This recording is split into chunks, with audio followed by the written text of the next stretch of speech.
So now here I'm introducing you Shiv Sanjeevi Sripati, a scientist with a deep interest in the metaphysical world, the realms of metaphysics, which is beyond the perception of human sensations and beyond the perceptions and as yet untouched by science in many ways.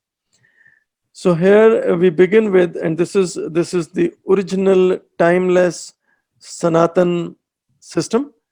And by Sanatan, we don't restrict ourselves to just India. Sanatan is whatever was original, whether it was in South America or North America, or whether it was in Europe, or whether it was in Central Asia, or whether it was in India or China or Egypt or Babylon. So we are open to all of that. And we begin with Ganesha, because Ganesha is the auspicious one, by whose invocation we begin all our activities. So Vakratunda Mahakaya Surya Koti Samaprabha Nirvignam Kuru Medev Sarvakaryeshu Sarvada. Now this speaks of the attributes of Ganapati. We call him Ganesha, we call him Ganapati. So I would like to know, one, what is the significance of the story behind Ganesha's birth from the turmeric paste, and from there, what is, because everything in the Sanatan, in the timeless, has always had a hidden meaning, which was there for different people to interpret differently as per their own ways. Jaisa Bhakt Vaisa Bhagwan.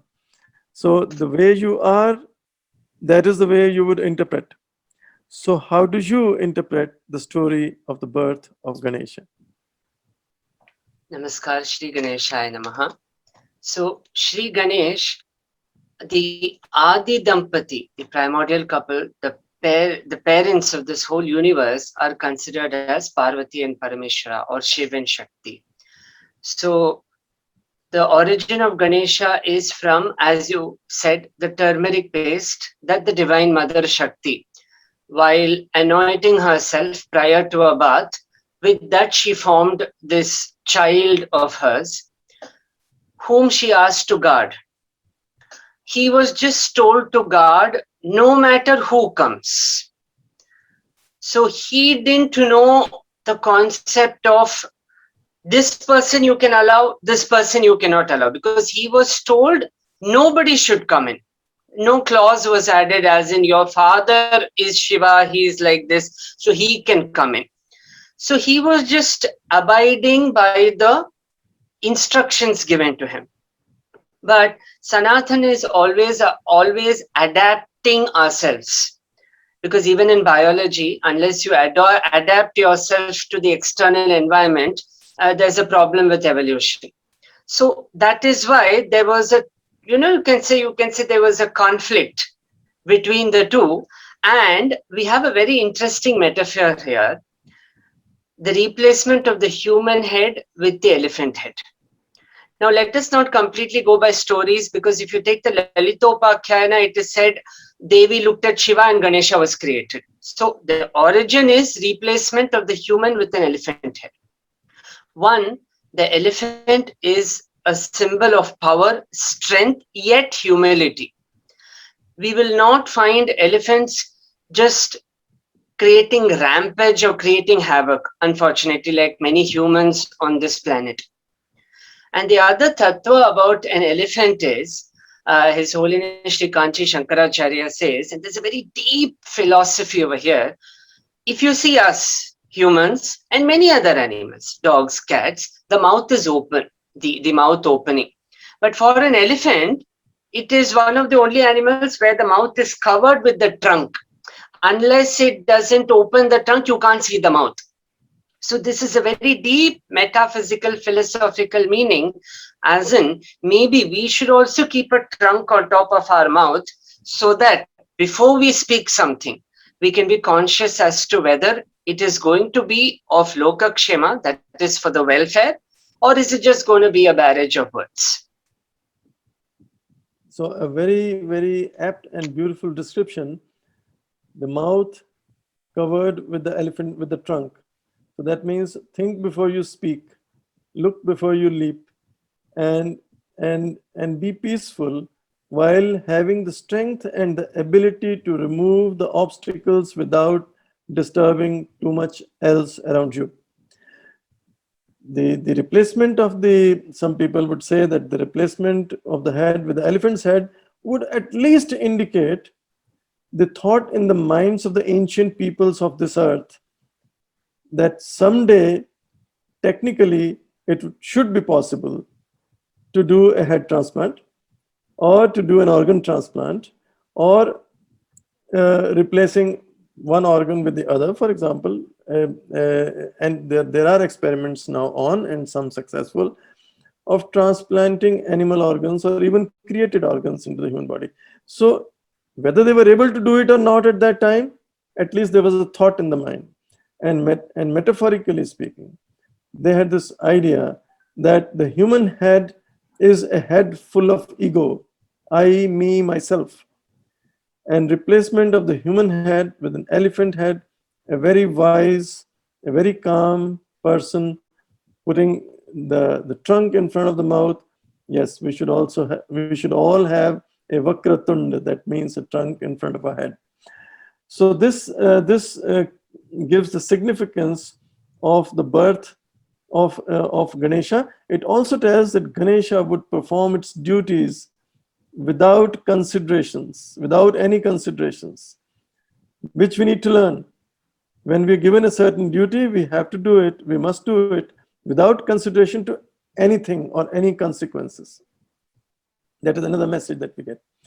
Now we have certain special attributes of Ganesha, and those attributes are a big tummy, and this trunk you've already explained, large ears, big tummy, and Ganesha rides a mouse. Now, what is the significance, or what is the explanation, or one of the explanations, or multiple explanations of this? Riding the mouse, having a big tummy, and big ears. I shall just use a small prop that was gifted to me by somebody so that we have a visual in front of us. Yeah. So as far as Ganesha is concerned, the ears are big. In fact, the shlokas describe it as Shurpakarna. Already an elephant has big ears. Shurpakarna, like, winnowing fan that people would have to separate the paddy and all. It is big, meaning listening more, assimilating more, and speaking less. If you see most of the inspirational people, if they are interviewed, the first question they will say is, I never went about telling what I was doing. I just did what I did. And the second concept of him having a very big stomach, because he is Vishala, he is huge, is acceptance. See, in today's world, most of the issues that arise, whether in families or across borders, it is all because of a lack of acceptance. The moment we accept the person or people or situation or circumstances as it is, with wisdom and with serenity and dignity, and actively do something to change it. Because the moment you accept, you will find that most of the diseases, and as a doctor, that is what you would say, that most of the lifestyle diseases are because of resistance, because we are resisting something in the past or something of the future. So acceptance of everything. So everything gets filled. There is a feeling of fullness when you see Ganesha. The very first thing is the Purnata, because Sanatana Dharma is about Purnamada Purnamidam. Everything is infinite and full. There is no anything partial. And about the mouse is, the mouse or the rat is one such animal which you can never find sitting in one calm place. It will keep running everywhere possible. Even if you just observe a mouse colony, they will just be on each other, pouncing on each other, and constantly nibbling something, eating something without even bothering whether it is edible or not. Many of us who have had rats at home, we'll know our wires would have gone swaha to the mouse and the rat. So the rat, something within us is like the mouse and the rat.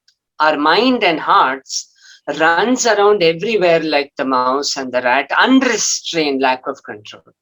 But if you see the mouse in front of Ganesha, it is not running. It is seated quietly. And in fact, there are all these eatables in front, but yet it is sitting quietly. A normal mouse would not sit like that. In other words, if we offer our heart and mind to the divine, to the Ganesha Tattva, the restless rat can be converted into the beautiful mind where you can have your own anubhuti or experience of the divine. So now this is an interesting explanation, because I was not aware of this part, and this sounds so good, that the restless mind comes under control, under the power of just the presence of Ganesha. There are other explanations that I was aware of. One is that the rat nibbles at everything and can also remove all obstacles. It can even create holes and tunnels into the mountains. So Ganesha opens up paths and passages through the mouse wherever there are obstructions. Another explanation is that we ride our egos. Just like the removal of the human head signifies egolessness, we ride our egos. And what does Ganesha ride? Ganesha rides a rat, very small. So a very, very small ego. So that means, again, egolessness. So there are multiple significances, and it is so interesting to see, just like in Ganesha's birth story. I was reading somewhere that in the North India, Kartikeya is the elder, Ganesha is the younger. And in the in the southern India, it is the reverse. Is that true? That Ganesha is the senior, the elder son of Shiva and Parvati, and Kartikeya is the younger. Well, I just have heard about it. I don't know.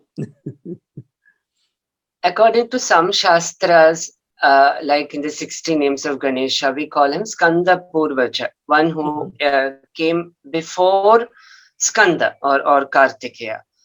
And there are certain kirtanas, certain musical compositions where they say Guru Guha Nutam, he who is the younger one of Guru Guha. Mhm. So the important point maybe here is who is elder, who is younger. That is more than that. The lessons and the tattvas that both sons offer to us. Kartikeya in the form of valor and light to remove the darkness inside us, and Ganesha who takes us to Modaka, Mudu Moda meaning to be in joy, to always be in joy. So we have two elder brothers. The important message for us is we never need to feel lonely. Yeah. We have two elder brothers, Ganesha and Kartikeya.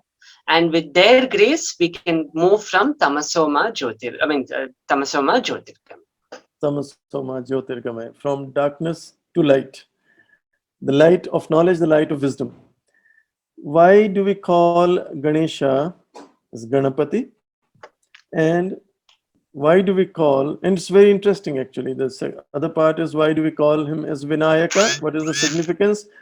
But I think that doesn't really matter much. What matters for us to know is why we call him Ganapati. What are the Ganas, and why we call Ganesha the owner, the king of the Ganas, or the controller of the Ganas, the Ganapati. Ganas are again a metaphor. We can portray them in different forms on celluloid films and on media. The word Gana itself means a clan or a group. It can be of people, it can be of any living being, non-living beings, because we study sets in mathematics also. Ganapati is a leader of any set or any organization. So what is important here again about Ganapati is he who is the single leader. You know, as they said, the boss, there is only one boss, and Ganapati is the only boss. We may all be different as mice, as animals, as plants, as birds, but at the end, the same Atman, the same divine resides in each and every creation, right from a rock, from a group of rocks to a group of rivers to plants, animals, and that leader is Ganesha. So we have one boss. So one boss, so we don't have to worry about many bosses, and we can just reach out to to that one and get our jobs done. Jai Jai Ganapati Ganaraju, Mangal Bharan Karan Shubh Kaju, Jai Gajbandan Sadan Sukhdata, Vishwa Vinayak Buddhi Vidhata, the creator of wisdom and intelligence. So that is Ganapati for us. There is a lot to talk about it. We could talk about Ganesh Chalisa, we could talk about Ganesh Puran, and that for the next time. But today we have Shankar Srinivasanji here. He's a very keen philosopher, and he looks after many social works of several organizations related to the Sanatana. We would love to hear some questions. Any questions that Shankarji would like to put to Shiv Simha? Thank you, and thanks Shiv for the wonderful explanations that you have given. I'm sure the listeners will enjoy your views on Ganesha. I'm sure already that time that we have taken has reached our limit for the show. I would like to hear in the next part of this your explanations on Ganesha Pancharatnam of Adi Shankara and a couple of other very famous slokas of Ganesha. How you would interpret those with an understanding to the modern world, and how we can use the knowledge that flowed thousands of years back, because we understand our Sanatana Dharma as a living entity. It is not some religious rules that we follow. It's a living entity, and that living entity resides as consciousness amongst us, whether we choose to accept it or not. Now, if we accept it, you benefit. If you don't, you still benefit. That is the beauty of our Sanatana Dharma. So, knowing something and benefiting, and not knowing something and benefiting, is there a difference? Because ignorance is bliss, but then ultimately we all want to be in bliss. Yes, yes. So I think I look forward to the next show when you can explain this contradiction to all of us. Thank you. We will definitely go forward to that. And if Shiv, you would like to tell us how and with what objective and thought you kept your name as Simha. A very important concept today that has been handed over by all our rishis. And of late, we have had such a rishi, Swami Vivekananda, who said, stand up and be a lion. And also the lion is the symbolic Vahana of the Divine Mother Goddess, from whom Ganesha, we have Ganesha also. Because we should make our ultimate life as an offering to our Ishta Devata, whoever it may be, whether it is in the form of Vishnu or Shiva or Devi or whoever. Making our life as an offering. So the Simha also means to be fearless, because when we are fearless, in the midst of whatever we may need to face, we may need to undergo, if we are fearless, that is 99.9% of the battle conquered, because that is all that the mind is all about. So this is a request that may we all arise like Simhas and serve the Divine Mother, Goddess Parashakti Durga, and roar and stick to the path of Dharma. The last man standing is the man who wins. So that's the fearlessness. We will end today's discussion with, again, an invocation to Lord Ganesha. Jai Ganapati Sadguna Sadhan, कविवर बदन कृपाल, विघ्न हरन मंगल करण, जय जय गिरिजा लाल. Namaskaram and thank you everyone.